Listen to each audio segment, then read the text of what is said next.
Doctor professor Abu Saeed সাহেব এবং উপস্থিত আছেন কেন্দ্রীয় কমিটির নেতৃবৃন্দ, উপজেলার নেতৃবৃন্দ এবং এই ইউনিয়নের নেতৃবৃন্দ সহ জনতার একাংশ, সবাইকে ধানের শীষের পক্ষ থেকে, জিয়া পরিবারের পক্ষ থেকে, আবু সাইদের পক্ষ থেকে সংগ্রামী সালাম ও অভিনন্দন।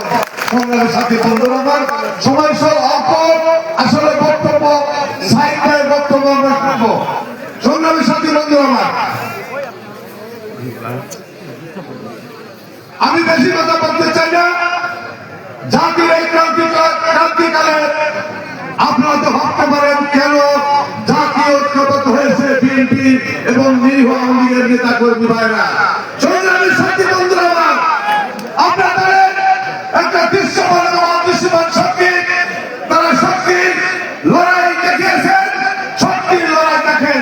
সংগ্রামী সাথী বন্ধুরা আমার, আমরা ৭১ সালে যেমন জাতিকে ঐক্যবদ্ধ করে ভোটের মাধ্যমে এবং পাকিস্তানি দোসরদের বিরুদ্ধে, রাজাকার আন্দোলনের বিরুদ্ধে সংগঠিত হয়ে লড়াই করে আমরা লড়াইয়ের মধ্য দিয়ে তাদেরকে পরাজিত করেছিলাম।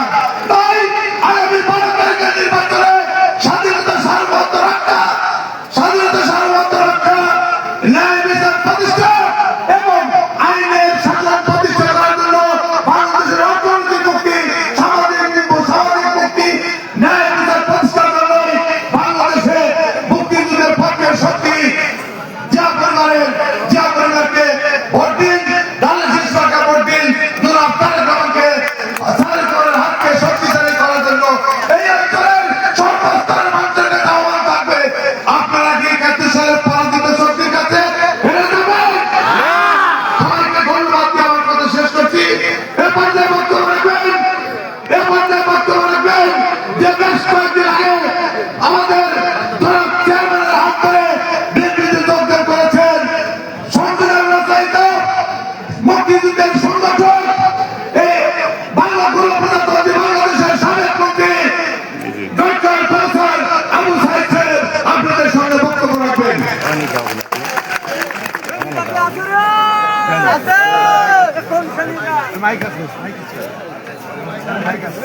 এখানে নিয়ে আসেন। স্লোগান দিন।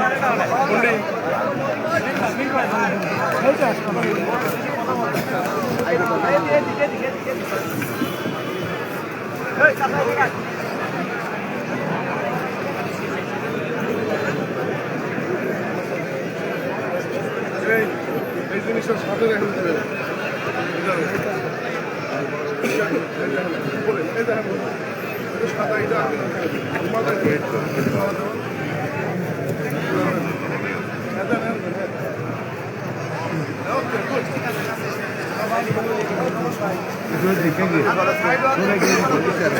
মিডিয়াগুলো দেই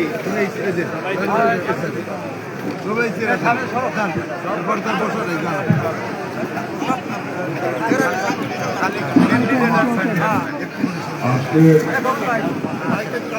নবজীবন শ্রদ্ধা সভাপতি উপস্থিত সামনে তো যাবো যেতে পারবো না। আমাদের অত্যন্ত এবং শ্রদ্ধাভাজন সাংসদ সাহেব এবং সবাই আসছেন। আমার গায়ে 102 জন তারপরেও আপনাদের মহব্বতের কামের দীর্ঘদিন আপনারা কেমন আছেন তা জানার জন্য, দেখার জন্য আমরা এখানে এসেছি। আপনারা কেমন আছেন? আজকে জিনিসপত্রের দাম কি অবস্থা? দেশের অবস্থা ভালো না, আপনার ভালো লাগে। আজকে সাথে তরুণ এবং তরুণী তারা পিতা কর্মসংস্থানের ব্যবস্থা নাই, এখানে বিনিয়োগ হয় না, এখানে কলকারখানা হয় না, আর বিষয়ে আপনার থেকে যে মাঠ করে নিয়েছিলাম, তার ফলে এই সাথী এলাকার মানুষ তারা ফসল পায়। আগে দেখেছি বন্যার প্রকোপে পানিতে ডুবে যায়, যারা বয়স্ক আছেন তারা নিশ্চয়ই বুঝতে পারেন। কিন্তু যে সবজি উৎপাদিত হয় তার বাজারজাতকরণের ব্যবস্থা সিন্ডিকেটের হাতে। আমার কৃষক ঠিক মতো দাম পায় না। আর একটা কথা বলি, এই বাঁধ হওয়ার ফলেই আমি জানি ওই রায়কুমারীর আশা বলেছে 1 বিঘে জমিতে 40 থেকে 60 টন পেঁয়াজ হয়।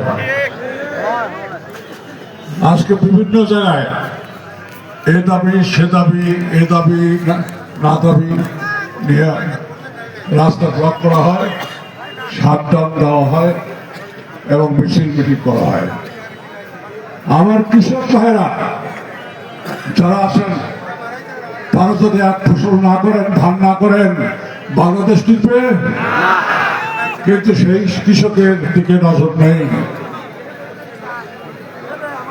বাংলাদেশের এই ক্রান্তি লগ্নে কৃষকদের উন্নয়নের জন্য বিএনপির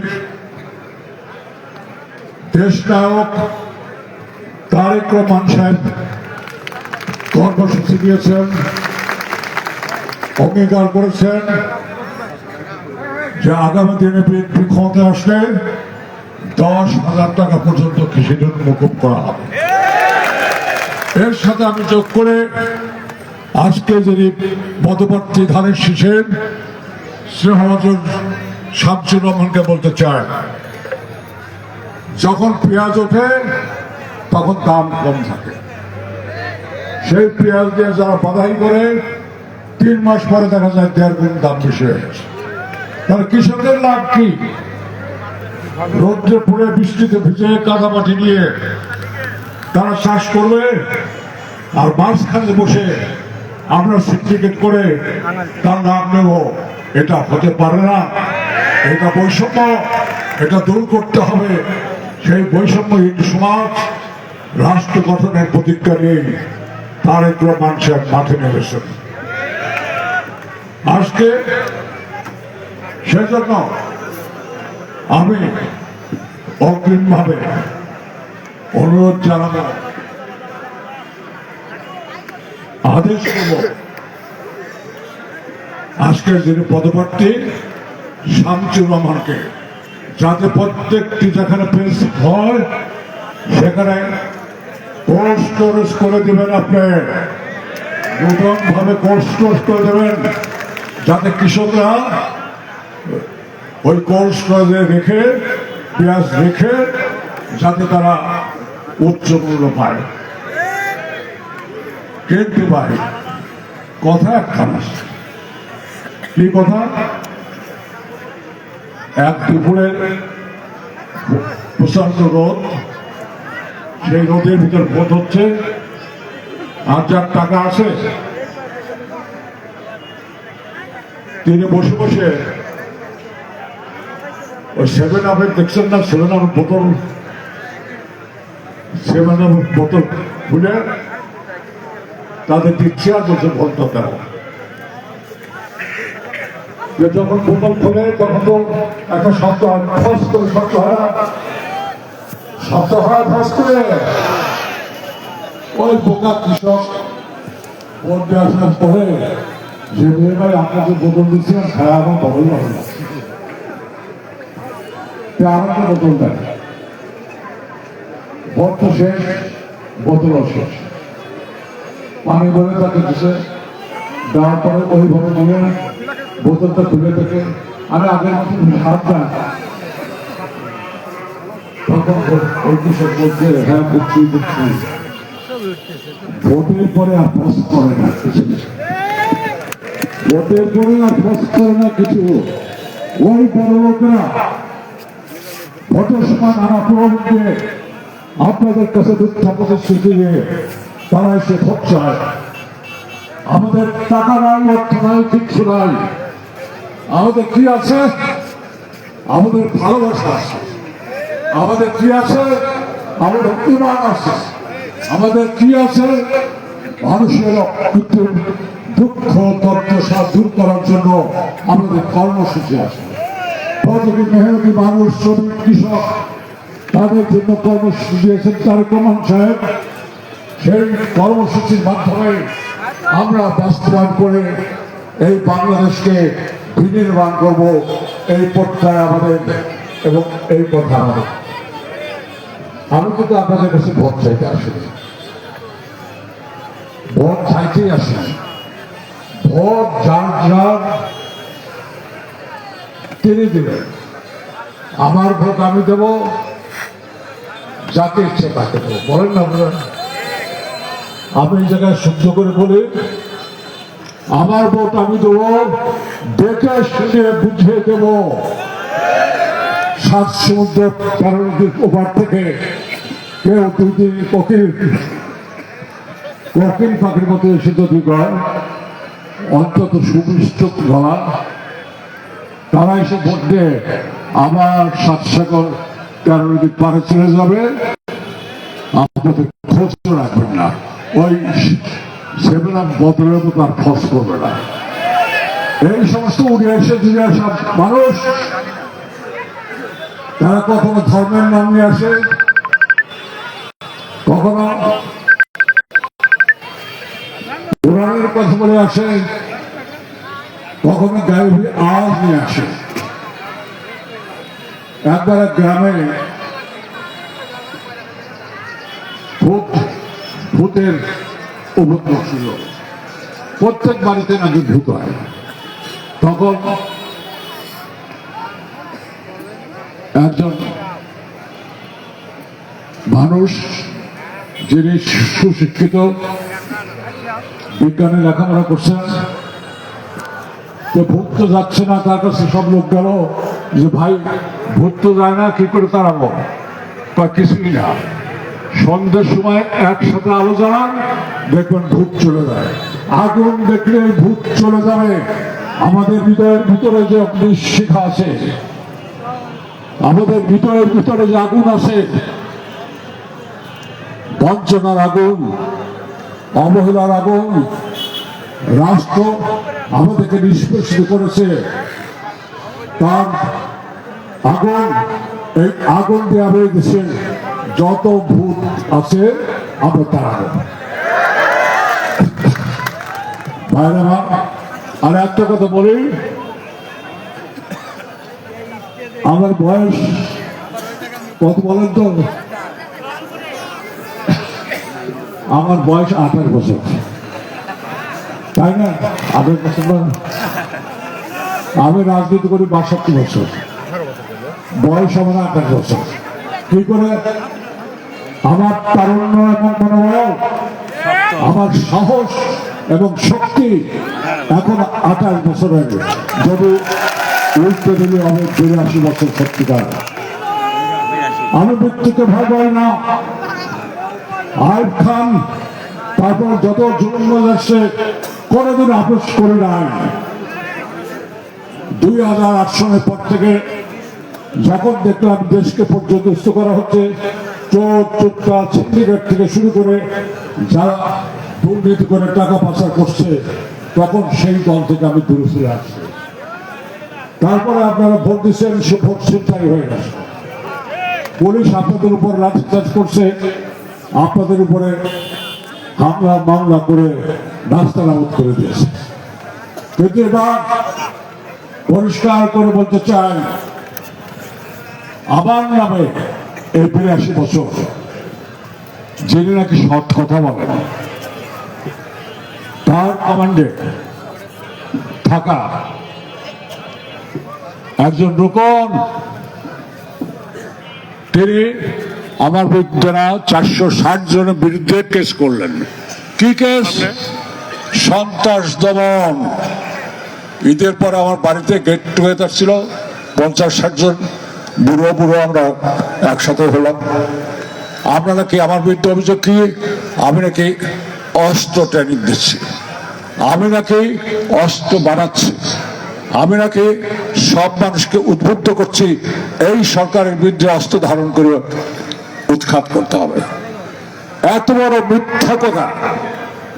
আমার ওই জায়গায় ওসি ছিল, আমার ওই জায়গায় আইবির লোক ছিল, ডিবির লোক ছিল, তারাও দেখেছে যে লোক মিথ্যা মামলা করে তিনি কি ইমানদার লোক বলেন? যে লোক মিথ্যা কথা বলে ভোট দিতে চায় সে লোক সত্যিকারের বিশ্বাসী লোক? সে লোক এই দেশের বিরুদ্ধে যারা যুদ্ধ করেছিল, স্বাধীনতার বিরুদ্ধে, সারাদিন ভাই বলেছেন, আমি বলবো না, সেটা 30 লক্ষ লোককে শহীদ করে মানুষকে হত্যা করেছিল, তার জন্য তাদের কোনো অনুশোচনা নাই আছে? তারা প্রকাশ্যে মাপ চেয়েছে কিংবা তার জন্য কোনো দুঃখ প্রকাশ করেছে? করে না। এরা হলো ভণ্ড, প্রতারক এবং দেশের বিশ্বাসঘাতক লোক। এই বিশ্বাসঘাতক লোকদের আমাদের চিহ্নিত করতে হবে। এই আসার সময় দেখলাম, আমি শামসুকে বললাম, কি সুন্দর সর্ষের ক্ষেত, কিন্তু সর্ষের ক্ষেতের ভিতরে কিন্তু অগাছা থাকে। এই সোনার বাংলা শস্য শ্যামলা, মানুষগুলো সহজ সহজ, এর ভিতরে কিছু বেইমান আছে, এর ভিতরে কিছু দেশদ্রোহী আছে, এর ভিতরে জনগণের শত্রু আছে। তাদের দেখে দেখে চিহ্নিত করে তাদেরকে শুধরাতে হবে, আর যদি না শুধরায় তাদের উপরে ফেলে দিতে হবে। এর বাইরে কিছু না। আপনারা ভয় পাবেন না পুলিশ। আপনি যদি সৎ থাকেন, কই পুলিশ আমাকে ধরে না। আর একটা দল আওয়ামী লীগের বড় বড় সব নেতারা পালিয়ে চলে গেছে। কেন পালান ভাই? চুরি করেছিলেন বলে, অর্থ পাচার করেছিলেন বলে, মানুষের সম্পদ লুট করেছিলেন বলে। এটার জন্য পুনরাবৃত্তি না হয়, তারেক রহমান সাহেব পরিষ্কার বলেছেন, কেউ যদি দুর্নীতি করে, কেউ যদি চাঁদাবাজি করে, তাহলে আমি তার গলা দিতে ধরবো। আমাদের প্রতিজ্ঞতায় আপনারা ধরবেন না? আরে ভাই, আপনাকে তো মালিক, আপনারা মালিক, আপনারা ভোট দিয়ে নেতা নির্বাচিত করেন, তারাই পার্লামেন্টে যায় কথা বলে, সংবিধানে আছে। এই যে আপনারা কথা বলেন, আপনাদের অধিকার, এগুলো কিন্তু সংবিধানে আছে। সেই জন্য এই সংবিধান তাদের পছন্দ না। তারা সংবিধান ছুঁড়ে ফেলে দিতে চায়। তারা পতাকা অন্য দেশের নতুন করে লাগাতে চায়, তারা জাতিসংগীত পতাকা চায়। এরা কারা? 71 সনে সেই এই কথা নিয়ে তো তারা এদেশে এসেছিল, এদেশে বলেছে যে নতুন করে এদেশকে ইসলামী করতে হবে। এখন ভাই, জীবনে কয়বার মুসলমানই নেই মানুষ? আমি তো একবার নিয়েছি ছোটবেলা। আপনারা কয়বার নিয়েছেন? একবারই নিয়েছেন। এরা নতুন করে মুসলমান বানাবে, নতুন করে মুসলমান বানাবে। এইসব ধান্দাবাজ, এইসব লোক যারা রাতের অন্ধকারে অর্থ সম্পদ দিয়ে ভোট আপনাদের অধিকার কেড়ে নিতে চায়, প্রভাবিত করতে চায়, তাদের বিরুদ্ধে আপনারা ঘৃণা সহ, আমি বলি না তাদের আঘাত করে, আমি বলি তাদের ঘৃণা করে, এবং এই সমস্ত লোককে সামাজিকভাবে বয়কট করে। আর একটা কথা বলে যাই, ধর্ম নিয়ে রাজনীতি চলে না। ধর্ম পবিত্র আমানত, রাষ্ট্র যার ধর্ম সবার, যার যার ধর্ম সে পালন করবে। রাষ্ট্রনীতি তাই। এখন ধর্মের ভিতরে যদি রাজনীতি ঢুকে যায় তাহলে সেটা কি আর ধর্ম থাকে? আর রাজনীতির ভিতরে যদি ধর্ম ঢুকে যায় তাহলে কি রাজনীতি থাকে? থাকে না। এরা ধর্ম নিয়ে ধর্মের লেবাসে এসে আপনাদেরকে বিভ্রান্ত করার জন্য আজকে কোরআনের আয়াত করে, খুতবা করে, ওয়াজ করে, কিন্তু তারা কি বলেছে আর্থসামাজিক ভাবে এই যে বাংলাদেশের সংকট চলছে, অর্থনৈতিক ভাবে, সামাজিক ভাবে, রাজনৈতিক ভাবে কোন ফর্মুলা অনুসারে, কোন রীতি ও পদ্ধতি অনুসারে তারা এটা সলভ করবে, অর্থাৎ সমাধান করবে, বলে না। তারা বলতে পারে না, কারণ ওই শিক্ষা তাদের নাই। একজন কৃষক যে জমি চাষ করে লাঙল দিয়ে, সেই জায়গায় যদি আমি যে চাষ করা শুরু করি তাহলে কি চাষ হবে? হবে না। আপনার জায়গায় আপনি শিক্ষিত, কৃষকের জায়গায় কৃষক শিক্ষিত। অনেকে বলে কৃষক শিক্ষিত না, আমি বলি শিক্ষিত। তার জায়গায় সে শিক্ষিত। একজন কামার কুমার, তার জায়গায় সে শিক্ষিত।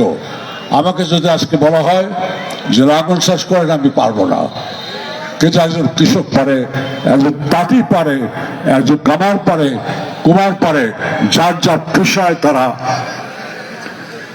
স্বশিক্ষিত। আমরা এইসব লোককে এই বিশ্বায়নের যুগে আরো উন্নত প্রযুক্তি দিয়ে কিভাবে আরো বড় করা যায়, আরো শিক্ষিত করা যায়, প্রযুক্তি জ্ঞান দিয়ে সেই ধরনের শিক্ষা ব্যবস্থা আমরা প্রচলন করব এবং এতে কেউ বেকার থাকবে না। আপনারা চান আপনার ছেলেমেয়েরা পাশ করে বেকার থাকুক?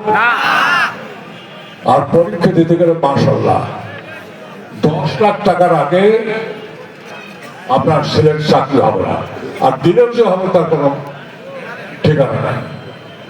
এই ব্যবস্থা ভাঙতে হবে, রাষ্ট্রীয় ব্যবস্থা, এই সমাজ ব্যবস্থা ভাঙতে হবে, এই সিস্টেম ভাঙতে হবে। এই ঘুরে ধরার সিস্টেম দিয়ে স্বাধীন বাংলাদেশের রাষ্ট্র চলে না। সেই প্রতিজ্ঞা নিয়ে 31 দফার ভিতরে দেশনায়ক তারেক রহমান দেশবাসীর কাছে অঙ্গীকার করেছেন, এগুলোকে ফেলে দিয়ে আমরা রাষ্ট্রযন্ত্রকে নতুন ভাবে মেরামত করে আমরা এগিয়ে যাব। আপনারা সমর্থন করেন না? খালি ভোটের সময় আসলে আসবেন তা হবে না। শামসুর রহমানকে বলি, সব সময় এদের সাথে থাকতে হবে, তাদের সুখে থাকতে হবে, দুঃখে থাকতে হবে, তাদের স্বাস্থ্যকেন্দ্রে থাকতে হবে, উন্নত চিকিৎসা ব্যবস্থা করতে হবে, তাদের কৃষকদের, শ্রমিকদের, মেহনতি মানুষের পাশে থাকতে হবে। না হলে এই দেশকে আমরা এগিয়ে নিতে পারবো না। আর আমরা নিজেরাই যদি দুর্নীতি করি, খ্যাতের বেড়া যদি খ্যাত খেলা ফেলা দেয় তাহলে কি খ্যাতের ফসল হয়? হয় না। সেজন্য এবার বেড়া শক্ত করে দিচ্ছি, যাতে ক্ষেতের বেড়া ক্ষেত না খায়। ঠিক। ছাত্র মানুষের চাইতে সেই কাজটি করবেন। এই ছাত্র মানুষ, আপনারা অনেক কষ্ট করে এখানে এসেছেন। আমি এই বয়সেও দেশের সেবায়, মানুষের সেবায় পরিষ্কার ভাবে একটা কথা বলে যেতে চাই, আগামী দিনে আমরা সুখী সমৃদ্ধ বাংলাদেশ করব এবং ধর্ম ব্যবসায়ী যারা আছে সেই ধর্মটা দূর করে আমরা অসাম্প্রদায়িক, শোষণমুক্ত, প্রতিটি মানুষের কল্যাণে এমন একটা রাষ্ট্র প্রতিষ্ঠা করব, রাষ্ট্রযন্ত্র মেরামত করব, যাতে যুগ যুগ ধরে বাংলাদেশ বিশ্বের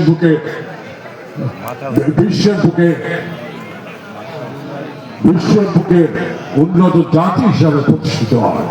সেই লক্ষ্যে 12 তারিখে আপনার ভোট দেবেন সকাল সকালে। ভোট দেওয়ার আগে একটা কথা বলি, আগে আপনার বাড়ি ঠিক করেন, না হলে রাত্রি যা দেখবেন না বউর কাছে ফুসফুস করে বেহেশতের টিকিট বেশি হবে। বাড়ির হেফাজত করেন, পরিবার হেফাজত করেন, প্রতিবেশী হেফাজত করেন, পাড়া হেফাজত করেন, গ্রামকে ঠিক করেন, তারপরে ভোট দিয়ে এইসব ভূতদের যারা কোকিল, যারা মিথ্যা কথা বলে ধর্মের নাম দিয়ে পুরাণ হাদিসের কাজ করে অগাছা তাদের বাংলার মাটি থেকে তাদেরকে তাড়িয়ে দিতে হবে। এরপর তারাকে আপনাদের কান্ডারে এই শামসুর রহমান সাহেব, আমি আছি শামসুর রহমান সাহেব, আমি আছি আজকে আমার পাশে আছি, সবসময় থাকবো। অকাম কুকরের যদি প্রশ্রয় দেন এই লোকদের ডেকে এনে আপনার বিপদ হবে। এরা তো আমার মালিক, ওই রিক্সা তার পায়ে হাতে আমি সালাম করি, ওই শ্রমিক তার পায়ে হাতে আমি সালাম করি, ওই কৃষক তার পায়ে হাতে সালাম করি। কেন করি? সে নিজের কর্ম নিজে করে খায়, আর আমরা অন্যের কর্ম ভাগ বসায় খাই। আমরা হলো ভদ্র লোক, আর ওটা রাষ্ট্র হলো চাষা, ওরা সে বলে তাদের। সেটাই হোক, আগামী দিনে সমাজমূলক সরকার হবে এবং শামসুর রহমান সাহেব কখনোই জনগণের কাছে জবাব না দিয়ে থাকতে পারবেন না। সরকারের মিটিং থেকে শামসুর রহমান সাহেবকে এখন জিজ্ঞেস করা হবে রাস্তাঘাটে কি হলো, স্কুল কলেজ কেমন চলছে এবং মানুষের কর্মসংস্থানের কি ব্যবস্থা করছে রাষ্ট্রীয়ভাবে তার ব্যবস্থা করেন। আপনাদের সবাইকে ধন্যবাদ। আল্লাহ আপনাদের রহম করুন, আপনার জন্য দোয়া করবেন, আপনাদের সবাই জন্য সুরক্ষা করুন এবং এই বলে আপনাদের কাছ থেকে বিদায় নিতে চাই এবং সভাপতির সাথে কিছু বলবেন। আপনাদের ধন্যবাদ। আল্লাহ হাফেজ।